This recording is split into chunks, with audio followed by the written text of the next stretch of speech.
Muito obrigado, pastor Arilton. Bom dia, eu sou o pastor Estina e estou com você durante esta semana nos momentos de oração. E chegamos na sexta-feira, nosso último momento de oração. Se você tiver algum pedido, agradecimento, envie para as nossas redes sociais que aparecem aqui na sua tela. Todos os pedidos são lidos, nós fazemos oração por eles e alguns nós conseguimos ler aqui, ao vivo. Amanhã, que é sábado, é um dia muito especial para todos nós e nós temos culto nas nossas igrejas, nas nossas comunidades. E eu convido você a amanhã, a partir das 9 da manhã, a participar de algum encontro desse em alguma igreja adventista perto da tua casa.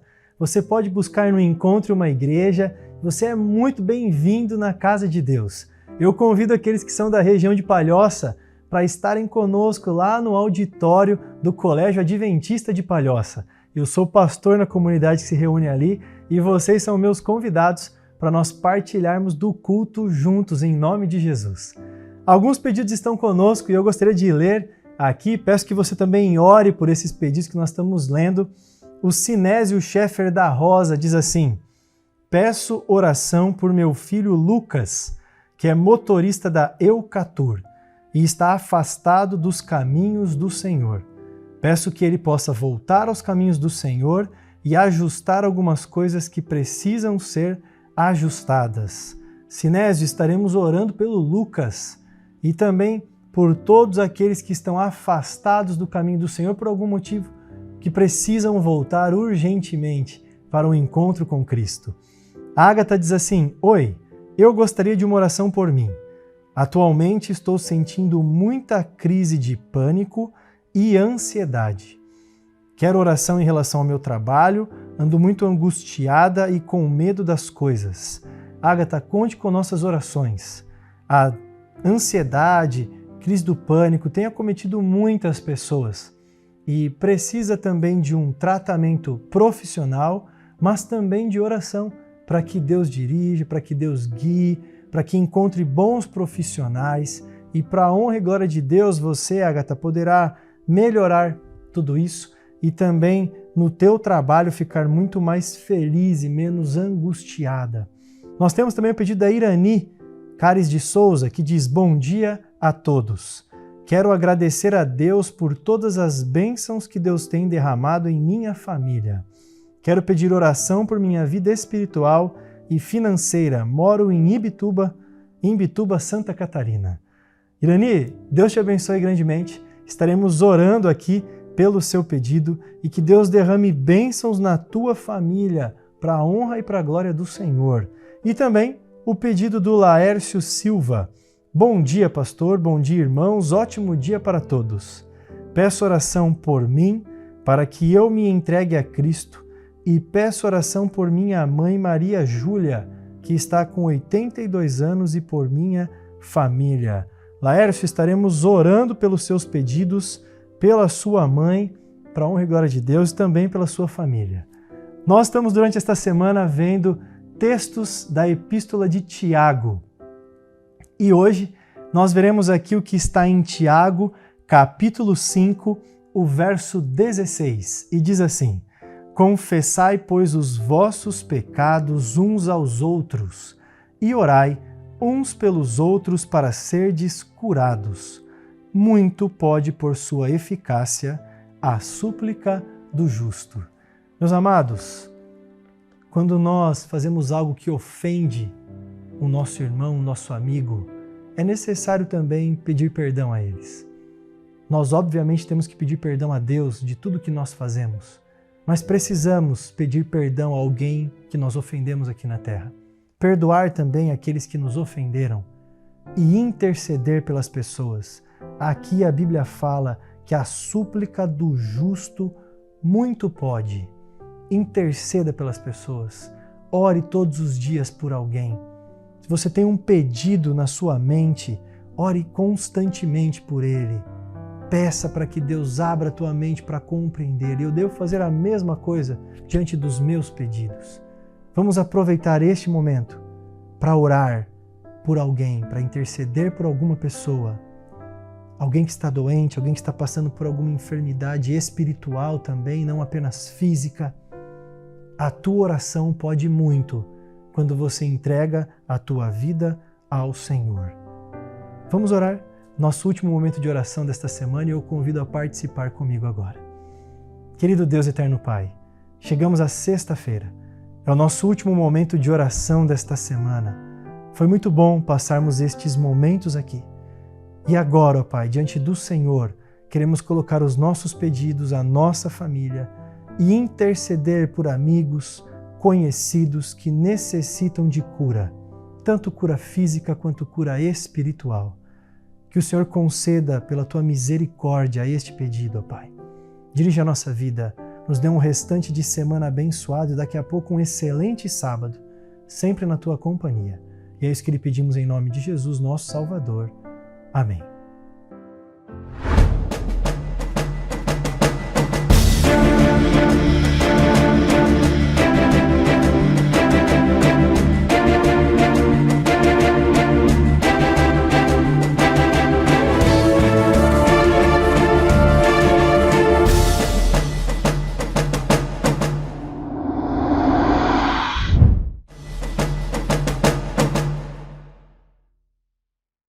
Olá, seja bem-vindo a mais um estudo do livro do Apocalipse. Em nosso estudo anterior, aprendemos sobre a besta que emerge do mar. Vimos que esse poder representa Roma, em suas duas fases, pagã e papal. Mas dando continuidade ao capítulo 13 do Apocalipse, vemos agora um segundo poder surgir, uma segunda besta. Se a primeira surgiu do mar, a segunda surge da terra. E esta besta surge para dar poder e apoiar a primeira besta na sua guerra contra os santos de Deus. Quem esse poder representa? É o que nós iremos aprender no estudo de hoje.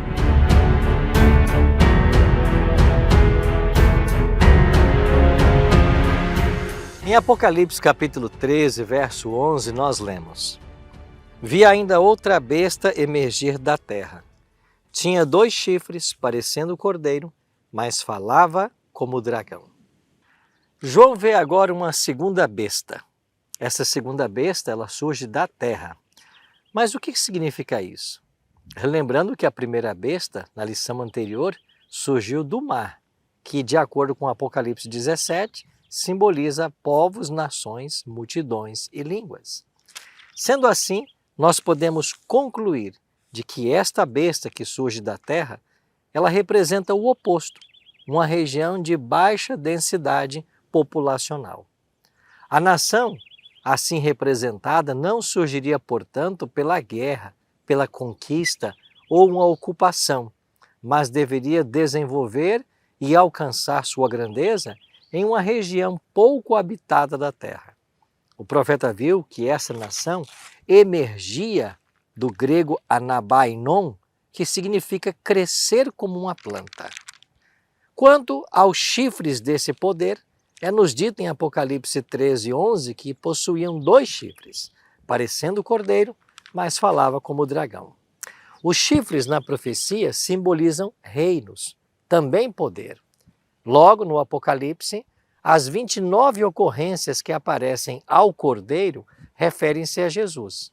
Portanto, os chifres de um cordeiro simbolizam um poder governamental gentil, quase cristão. Os chifres não têm coroas, como o grande dragão vermelho, e a besta com o corpo de leopardo.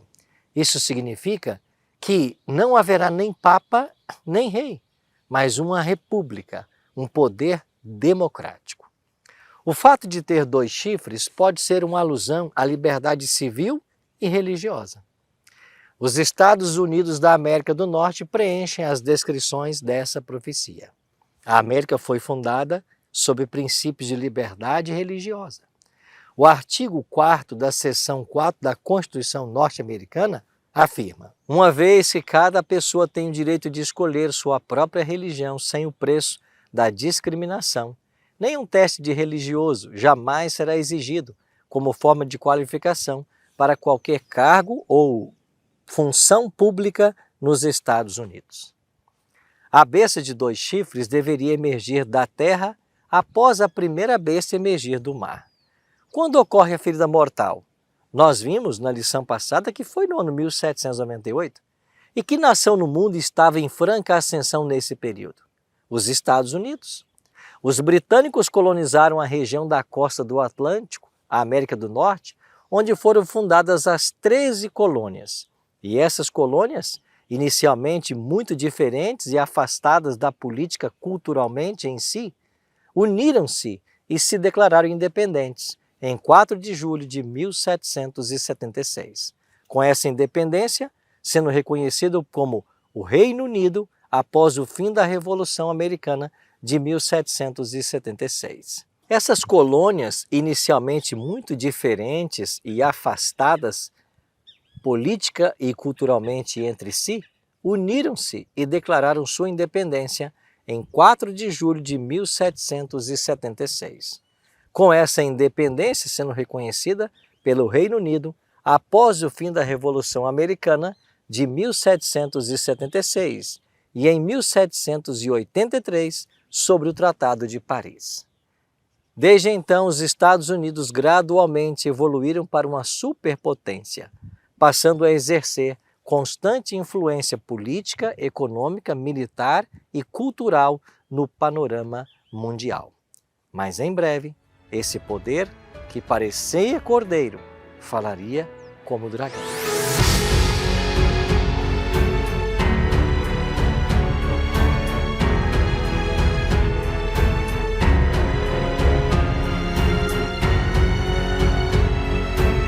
A besta que parecia um cordeiro agora começa a falar como um dragão. Como fala uma nação? Um governo fala por meio de suas leis. De acordo com esta profecia, aqueles que obedecem à lei de Deus podem esperar perseguições, mesmo nessa República da Liberdade, que por muitos anos tem sido um refúgio para os perseguidos. Quando essa besta fala como um dragão, isso quer dizer que sua natureza muda de cordeiro para dragão. E ela faz o mesmo tipo de obras do dragão, que veio antes dela. Então, quais são as ações dessa besta?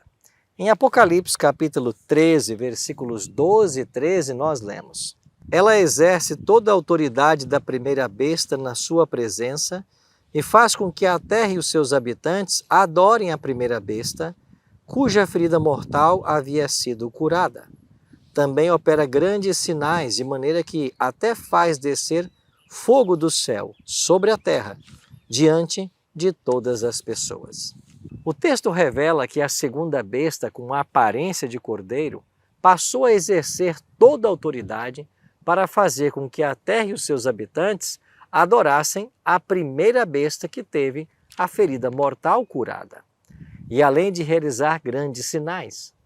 Como pode ser possível essa tamanha mudança? Bem, os protestantes fundamentalistas costumavam insistir na separação entre a Igreja e o Estado. Atualmente, existem organizações que estão exigindo regulamentações morais patrocinadas pelo governo. Em cumprimento às profecias, vemos que os Estados Unidos está começando a exercer seu poder político para impor uma religião que se opõe aos 10 mandamentos. Relembrando, a ferida mortal que aconteceu em 1798, ao fim dos 1260 anos de perseguição, quando o Papa Pio VI foi preso, significou essa ferida de morte, cumprindo assim a profecia da ferida mortal de Apocalipse 3:3. O Código de Justiniano foi anulado e o papado foi desapropriado dos 5 estados que possuía no centro da Itália. Seus poderes temporais foram retirados. A ferida foi tão profunda que parecia que o papado não se recuperaria dela. O Papa Pio VI foi levado para o cativeiro e seus sucessores se auto-recluíram, recusando-se a aparecer em público até que os poderes temporais lhes fossem restituídos. Parece-nos que em 1929, quando Benito Mussolini assina a célebre concordata com o papado, concedendo-lhe 44 hectares que hoje constituem o Estado Vaticano, ela começa a recuperar assim o seu poder temporal. Desde então, os papas voltaram a aparecer em público, com crescente poder e popularidade, realizando viagens ao redor do mundo e sendo aclamados por multidões, inclusive em países protestantes, como os Estados Unidos. Entendemos que com esse evento iniciou-se a cura da ferida mortal. E quando ela for completamente curada, toda a terra se maravilhará seguindo a besta. Os Estados Unidos têm sido chamados de terra das maravilhas, terra da ciência, da invenção, da produção em massa, o mundo do aprendizado, da cura, da velocidade, do glamour insuperável, terra de liberdade civil e religiosa. Esses sinais fazem com que as pessoas acreditem que possuem a bênção de Deus e que serão por eles guiados. Mas a profecia fala de que esse poder vai homenagear a primeira besta. Em Apocalipse 13, verso 14, nós lemos: seduz aqueles que habitam sobre a terra, por causa dos sinais que lhe foi permitido realizar diante da besta, dizendo aos que habitam sobre a terra que façam uma imagem à besta, àquela que, ferida a espada, sobreviveu. As pessoas são levadas a adorar agora a primeira besta. Essa adoração significa submissão à autoridade a quem se presta reverência. Esse é o retrato que a profecia fornece da adoração dedicada ao papado pelos chamados protestantes. Ao impor essa adoração, esse poder se coloca no lugar de Deus, o único ser digno em todo o universo de ser adorado. E aquele que não adorar esse poder sofrerá então sanções. O que a profecia prevê sobre isso? Na continuidade, em Apocalipse 13, verso 15, nós lemos: e lhe foi concedido poder para dar vida à imagem da besta, para que também a imagem da besta falasse e fizesse morrer todos os que não adorassem a imagem da besta. Uma severa medida de pena de morte será tomada num esforço para que haja conformidade com os ditames da imagem. Aqueles que se recusarem a alinhar-se com esta confederação político-religiosa serão considerados dissidentes. A eles serão negados emprego, sustento e, finalmente, serão perseguidos de morte. Mas Deus cuidará de seu povo fiel. Será um tempo de difícil prova, mas Deus nos acompanhará em todos esses momentos.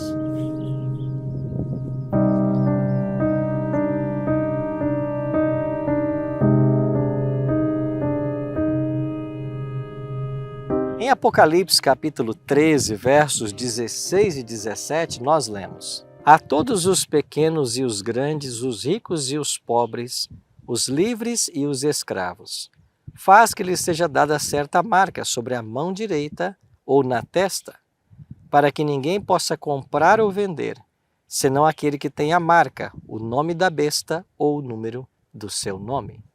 A marca da besta não pode ser interpretada de forma literal. O Apocalipse revela que a marca possui as seguintes características. Primeiro, ela é concreta e reconhecível. Segundo, é imposta sobre os habitantes do mundo. E terceiro, os indivíduos podem rapidamente identificá-la e, consequentemente, aceitá-la ou rejeitá-la. Em quarto lugar, a atitude pessoal diante dessa imposição implica em vida ou morte.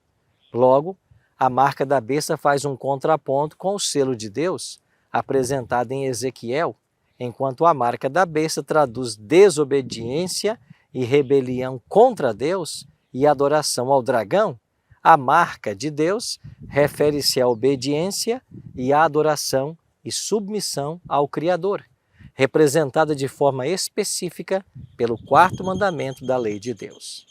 Se o selo ou marca de Deus é representado pelo sábado e, por extensão, toda a lei, a besta é uma contrafação à lei de Deus.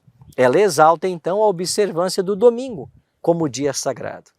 Esse aspecto da adoração se tornará fundamental e representará um diferencial visível entre os dois grupos, os fiéis a Deus, que guardam toda a lei, inclusive o sábado, e os fiéis à besta, aqueles que guardam o domingo. Quando isso acontecer, nós estaremos bem perto do final da história. Agora aqui em Apocalipse 13, 18, fala sobre o número da besta. O texto diz assim: aqui está a sabedoria. Aquele que tem entendimento, calcule o número da besta, pois é número de ser humano, e esse número é 666. Assim como Nabucodonosor, rei da Babilônia, exigiu que ele fosse adorado por meio de uma imagem de ouro, em Daniel 3, Satanás levará o mundo a adorá-lo. Com exceção, é claro, de um grupo de pessoas que não aceitará adorá-lo, assim como os amigos de Daniel não aceitaram. As bestas do Apocalipse são instrumentos satânicos para impor essa adoração ao inimigo de Deus. E o número 666 representa um sistema em vez de um indivíduo. Como é usado num sentido simbólico, ele não pode ser uma marca literal. Os judeus acreditavam que havia uma maldição nesse número 6, mesmo estando ele sozinho. Multiplicando-se por 3, ele adquire uma potência para o mal impossível de ser superada. A estátua construída por Nabucodonosor em Daniel 3 tinha 60 côvados de altura e 6 côvados de largura. E os deuses na Babilônia eram classificados por números. O deus menor recebia o número 6 e o deus maior o 60. E quando se desejava referir a todos os deuses, usava-se o número 600. Assim nós vemos um claro paralelo entre Daniel 3 e Apocalipse 13. Esse número está em oposição a Deus e busca ocupar o seu lugar.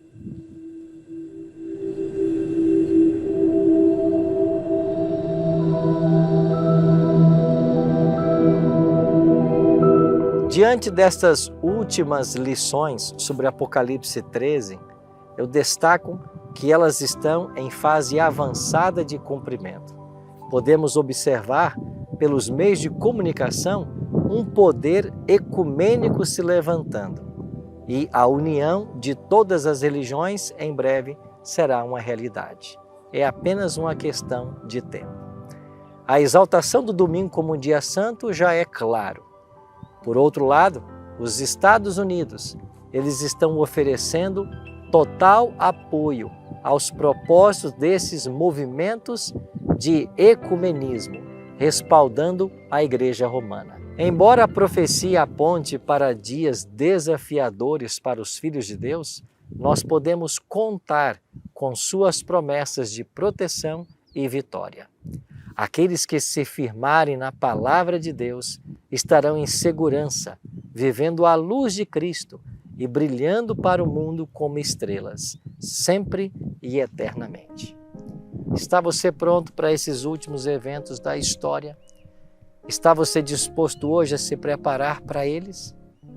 Você acredita que o Senhor dará para você forças para manter você firme durante esse tempo de decisões e permanecer ao lado de Cristo? Você deseja continuar aprendendo mais da Bíblia e entregar sua vida ao Senhor Jesus? Eu queria que você pensasse nisso agora. Meu querido amigo, minha querida amiga, em breve nós veremos nos noticiários o cumprimento dessa profecia de Apocalipse 13. E eu espero que você tenha tomado a sua decisão em prol de Deus e da sua verdade. Ora comigo? Nosso Pai Celeste, muito obrigado porque a Tua palavra nos adverte sobre os eventos finais e como eles acontecerão. Será um tempo de difícil prova para o Teu povo, mas nós queremos confiar inteiramente no Senhor e que o Teu Espírito Santo nos batize e nos prepare para os últimos dias da história desse mundo. Oramos em nome de Jesus. Amém.